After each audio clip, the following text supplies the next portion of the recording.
خبر شامل کرتے ہیں لاہور سے۔ ڈپٹی بیورو چیف محمد عمران گل کی رپورٹ کے مطابق مانگا، رائیونڈ اور روڈ اور ملتان روڈ پہ کرایوں کی کمی نہ کرنے پہ سیکریٹری ریجنل ٹرانسپورٹ اتھارٹی کے خلاف توہین عدالت کی درخواست دائر۔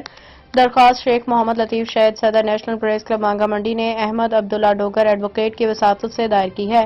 عدالت نے سیکریٹری آر ٹی اے کو 1 ماہ میں درخواست پہ فیصلہ کرنے کا حکم دیا لیکن عمل نہیں ہو سکا۔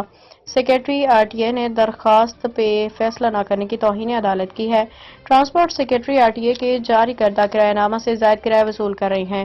ٹرانسپورٹرز نے کرایے میں منمانا اضافہ کر لیا ہے اور کنڈکٹر مسافروں کے ساتھ بدتمیزی کرتے ہیں اور گاڑی اتار دیتے ہیں۔ آر ٹی اے سیکریٹری کی غفلت سے مسافروں پہ ٹرانسپورٹ ظلم کر رہے ہیں۔ چیک اینڈ بیلنس کے نہ ہونے کے باعث مسافر خوار ہو رہے ہیں۔ عدالت سیکریٹری آر ٹی اے کو نیا سرکاری کرایہ نامہ جاری کرنے کا حکم دے۔